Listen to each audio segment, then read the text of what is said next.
პარტიების ლელოს და გახარია საქართველოსთვის თბილისის მერობის საერთო კანდიდატმა ირაკლი კუპრაძემ დღეს ცენტრალურ შტაბში გამართულ ბრიფინგზე ქართული ოცნების მხრიდან ოპოზიციის მერობის კანდიდატების მიმართ დაშინების და ზეწოლის ფაქტებზე ისაუბრა. მისი თქმით, ბოლნისში მათი მერობის კანდიდატის ასეფ ჩირაგოვის მიერ კანდიდატურის მოხსნა იყო ზეწოლის შედეგი და მცდელობა თანხის სანაცვლოდ კანდიდატურა მოეხსნა. კუპრაძის განცხადებით ისინი კანდიდატებზე ზეწოლას კვლავ ელოდებიან, თუმცა გამარჯვებისთვის ბრძოლის შეწყვეტას არაპირებენ. აქვე შეგახსენებთ, რომ თავად ასეფ ჩირაგოვმა საკუთარი გადაწყვეტილების მიზეზები სოციალურ ქსელში განმარტა.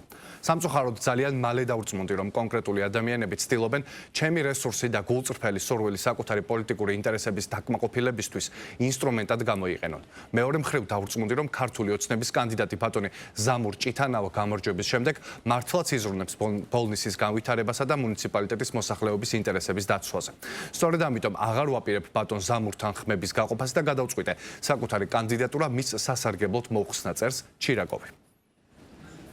4 დღის წინ ასეფ ჩირაგოვი დაუკავშირდა ჩვენს პარტიულ ორგანიზაციას, წარმომადგენლობას, შეხვდა და გადმოგვცა გზავნილი, რომ მასთან მისული იყო მისი ოჯახის წევრი, ახლობელი, უახლოესი ნათესავი, მოქმედი პოლიციელი, რომელმაც შესთავაზა მას თანხის დასახელება კანდიდატურის მოხსნის სანაცვლოდ. ასეფ ჩირაგოვის პასუხი იყო უარყოფითი.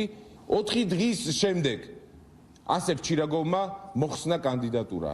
ცხადია, რომ უნდა ვივარაუდოთ, რომ როცა არ იმუშავა მოსყიდვის ცდილობამ ასეფ ჩირაგოვის წინააღმდეგ, შემდეგ ჩაერთო ბევრად უფრო ძალადობრივი, ბევრად უფრო მძიმე წნეხი ან შანტაჟის მცდელობა ასეფ ჩირაგოვის წინააღმდეგ. კიდევ ერთხელ ვთქვი, რომ ისეთ დღეში არიან, ეხლა რაღაცა ლოგიკური ლელოს გადაწყვეტილებაში მოძებნა დამბილად გამიჭირდება, ალბათ მათი ბოლო გზა მე ველი რომ 4 ოქტომბრამდე ის იქნება, რომ მარტო კუპრაძე დარჩება კანდიდატად ყველა მუნიციპალიტეტის გამოსაგლეჯად. არანაირი, ასე ვთქვათ, ზეწოლა, შანტაჟი, მოსყიდვა არავის არ სჭირდება საერთოდ.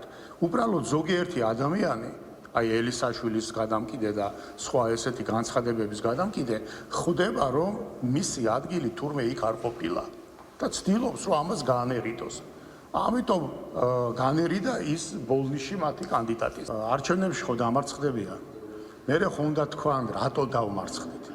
იმას კი არ იტყვიან, რომ საპარლამენტო არჩევნებიდან მოყოლებული შეცდომაზე უშვებდით და ტრაგიკული შეცდომები გვაქვს დაშვებული. იტყვიან, რომ კამერა რო დაამონტაჟეს პარლამენტში მაგის ბრალია და მამუკა მდინარაძე რო დაინიშნა სუსის უფროსად, მაგის ბრალია ჩვენი დამარცხება. თორე გამარჯვებულები ვიყავითო.